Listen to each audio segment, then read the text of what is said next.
What do you need? Master Huntsman, is there any work for me here? There's always something that needs doing. You're that Scarlet's lad, aren't you? Sir Radzig's lackey. That'll be me. Right. I saw you here shortly after the attack. My word, to get away from Talmberg like that, quite remarkable. It's clear you're not easily scared. So I do have a job for you. I'm listening. We've been having terrible problems with poachers lately. In Sir Divish's forests, we've been finding gutted entrails of deer and rabbit nooses all over the place. But no sign of the bastards who put them there. And you want me to track down the poachers? Indeed. Whatever you learn will be useful to me. Do you suspect anyone? Well, it's hard to say, but seeing how much harm they're causing, I'd say they're no crofters looking for a Sunday roast. Shouldn't you be dealing with the poachers yourself? I should, you're quite right. But when I ask the local folk anything, their mouths close up like clams. They're more scared of me than the devil. Do you think the locals are in on it? Well, I don't know, maybe. But even if not, they'll never talk to me. They're scared I'll dig some skeleton out of their cupboard. You know, the smaller the village, the bigger the secrets. That's why I need an outsider to ask for me. I understand. I'll try to find out something about them. Any advice about where to start? Certainly. Ask around the village. Somebody must have seen or heard something. And it wouldn't hurt to ask in the inn in the glade, the one on the road towards Neuhof. I've heard they serve good venison, and no shortage of it. That's clear enough. As soon as I hear anything, I'll let you know. Thanks for your help, lad. Good morning. I heard you've got a poaching problem in the woods around here. In the woods and out of them. Not long back, the bastards hung a deer's head on the huntsman's house. That's pretty brazen of them. Certainly is. Word around the village is that someone wants to shame him till he squirms.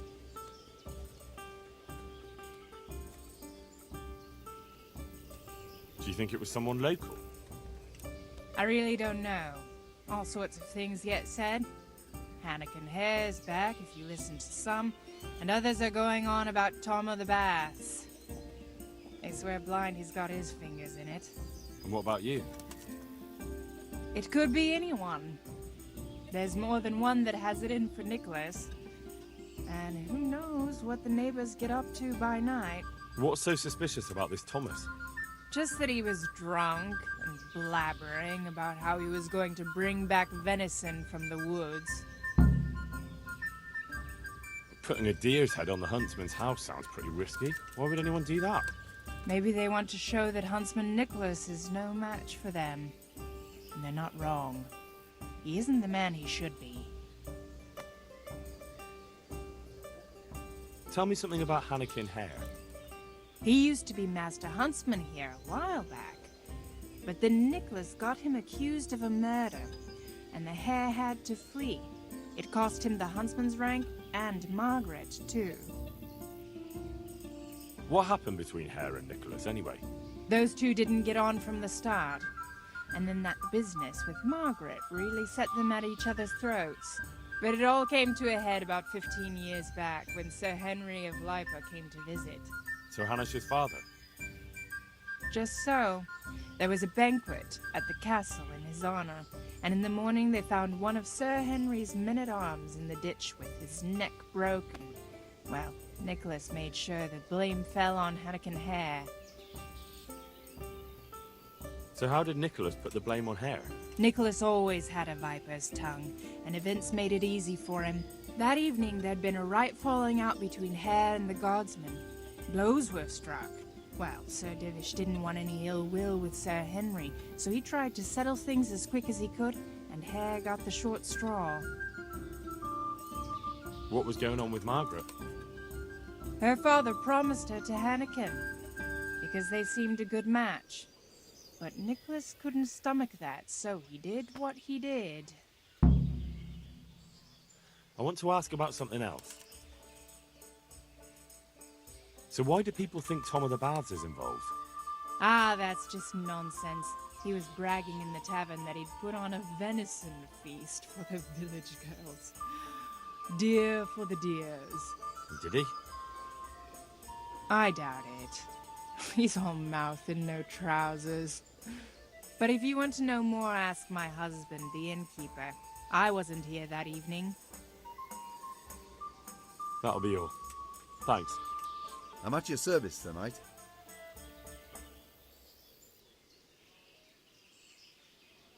What do you think about all the poaching lately?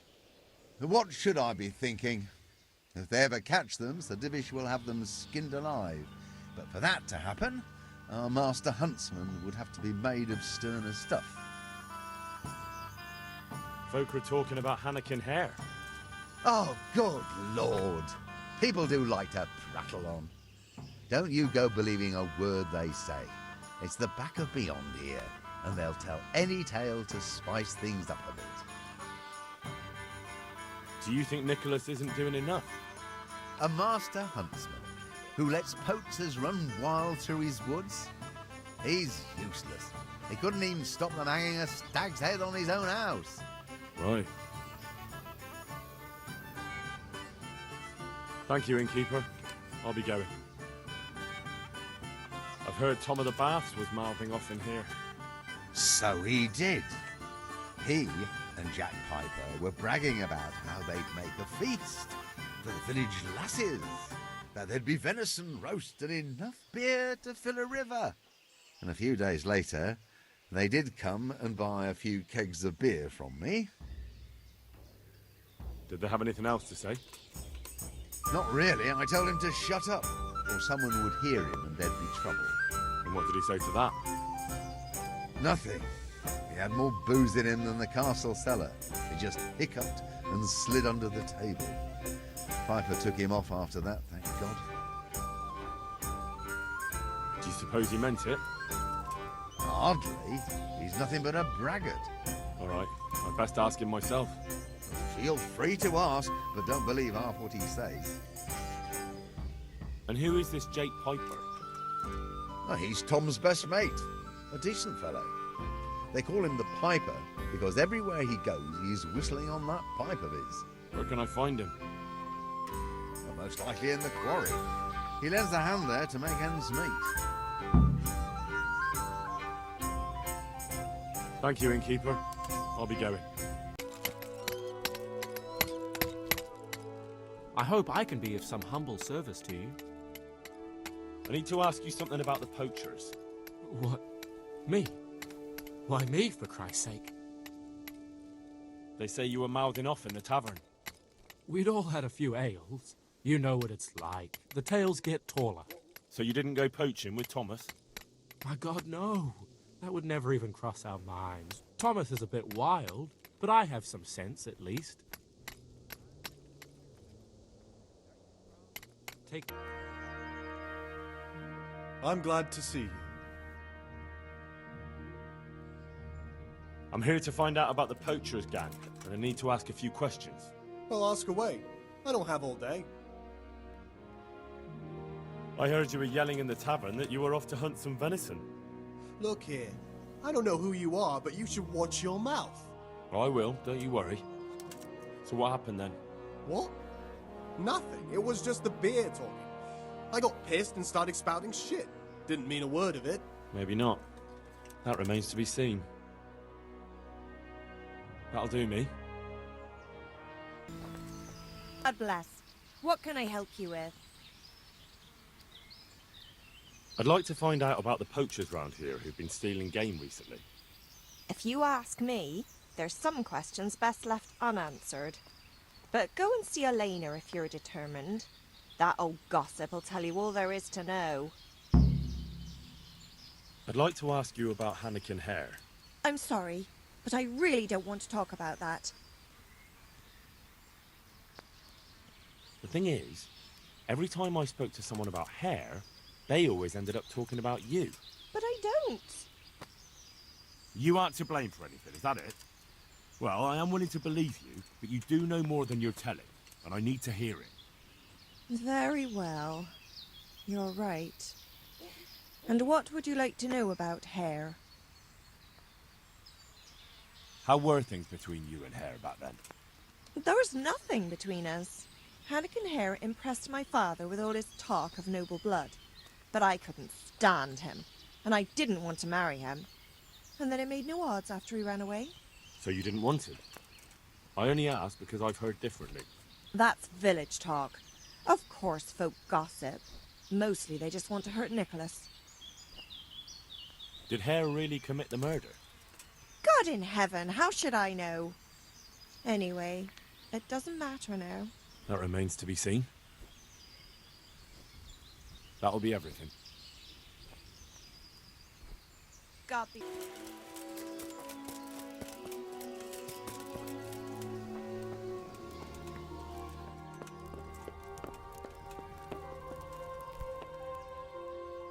God be with you. What can I do for you? I heard there are poachers in the woods round here. If only if it was just poachers. It's that sorcerer Hare.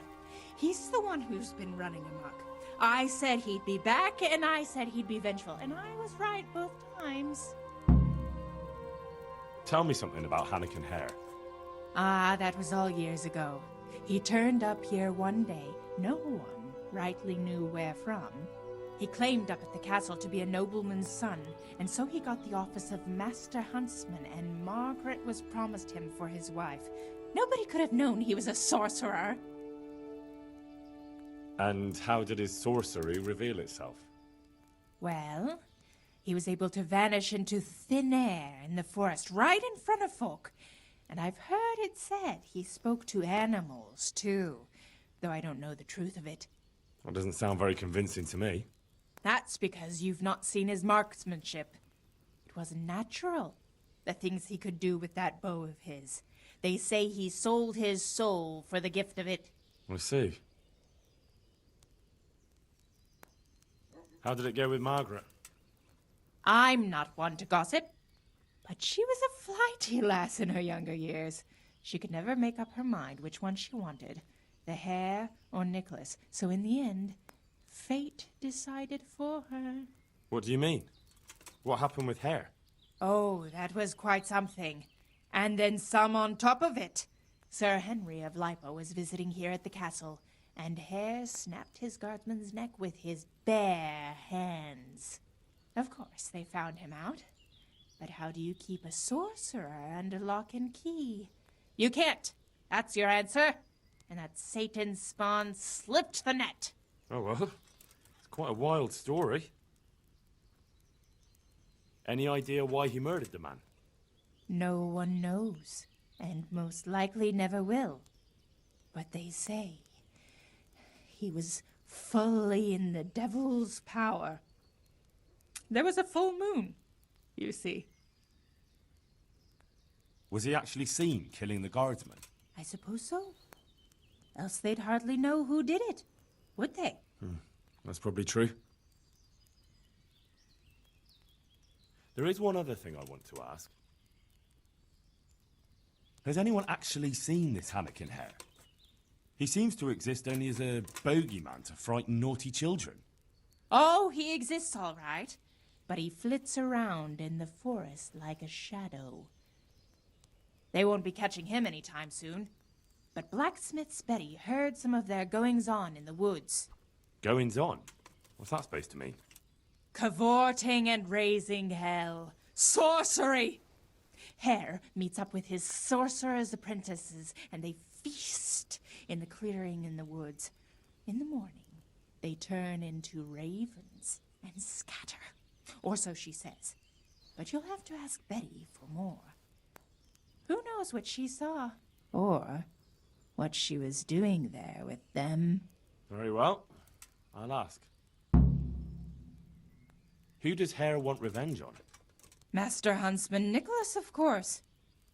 When the Hare disappeared, Nicholas took his Margaret and the huntsman's posting.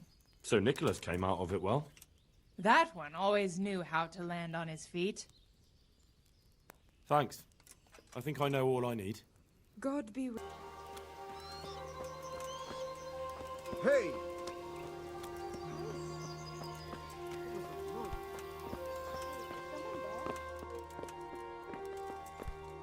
What's that?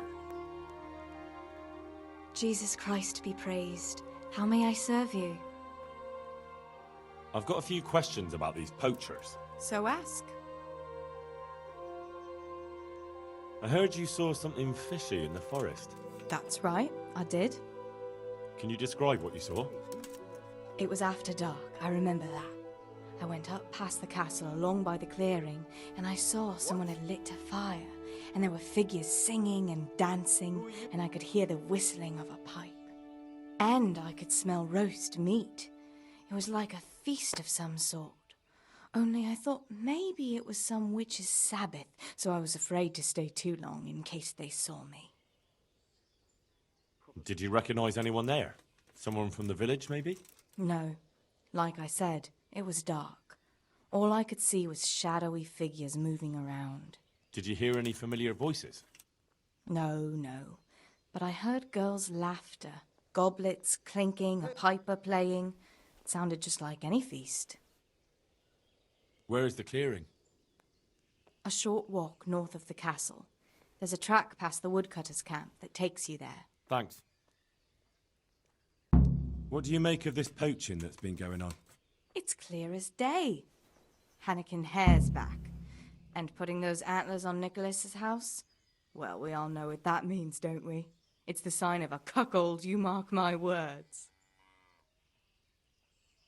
You mean to say his wife's cheating on him? All I'm saying is she might be feeling the urge. It happens in the best of families.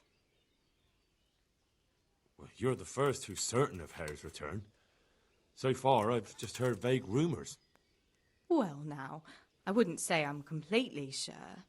I suppose some other mischief maker could have done it, but better the devil you know. And everyone hereabouts knows Hare. You were singing a different song not long ago. So? Why do you want to know so much, anyway? It's nothing to you, but I'm helping Nicholas unmask that local poaching gang. Oh, I didn't know that. Well, now you know. And you also know not to keep anything from me. So, what's the story with that Hare? All right, I'll tell you what I know. But promise not to tell Nicholas I said it. I'll do what I can, but I need to let him know what I discover. So, out with it. It's to do with Margaret, his wife. They say it's all because of her. Keep going. I know full well Hare's here, because Margaret admitted as much. What did she tell you? That he waited in the woods till she came by and they exchanged some words. Words was all she told me. Who knows what they actually got up to? And what did they speak about? I don't know. But if Nicholas knew they'd met, he'd most likely kill her. You're sure she wasn't saying it in jest? Oh, no. Margaret wouldn't joke about something like that. So what's the story between Hare and Margaret? It was complicated. He wanted her and she wanted him too, I reckon. At least for a while. But then she hitched up with Nicholas and now she says she never had a thought of wedding Hannikin Hare. So what went on between Hare and the huntsman? Those two? There was no love lost between them from the moment Hare arrived. And then Margaret got involved. It was a messy business. Do you think Hare really killed that man? Who knows the truth of it now? I did find it all a bit odd. Hare never was much of a hothead. But then again, no one really knew him that well. And Margaret never wanted to speak of it. Wouldn't hear a word about it. That's all I need. Thanks.